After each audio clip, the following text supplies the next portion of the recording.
ป๋าทุกคนมันแพงเกินไปบ่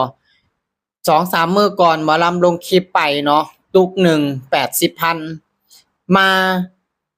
วันที่15เนาะมาตกมาวันที่15ก็คือเมื่อวานนี้ทุกคนขึ้นฮอดตุกละแสนแล้วคืออันนี้มันยังบ่ถึงลิตรนะเพราะว่าตุกนี่มันจะอยู่ในประมาณลิตรครึ่งนะหรืออาจสิบ่ฮอดเนาะตุกนี่น่ะแต่ว่าเนี่ยเหลือประมาณครึ่งตุกนะครึ่งตุกก็คือยังบ่ถึงลิตรยังบ่ถึงลิตรมันแพงเกินไปบ่พี่น้องป๊าดน้ำมันตุกละ100,000ถ้าเป็นแบบนี้ต่อไป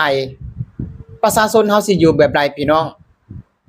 เนาะถ้าเป็นแบบนี้ต่อไปสิใช้ชีวิตแบบใดทุกคนคือน้ำมันตุกละแสน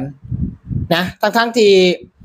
รัฐบาลก็ยังบ่ได้ประกาศให้ขึ้นราคานะเพราะว่าบางปั๊มก็ขึ้นราคาเองเนาะสวยโอกาสทุกคนคิดเห็นกันจังไดนะครับพี่น้องไปถ้าเบิ่งไปนํกันพี่น้องอาจจะพุ่งขึ้นไปสูงกว่านี้อีกป้าโตเงิด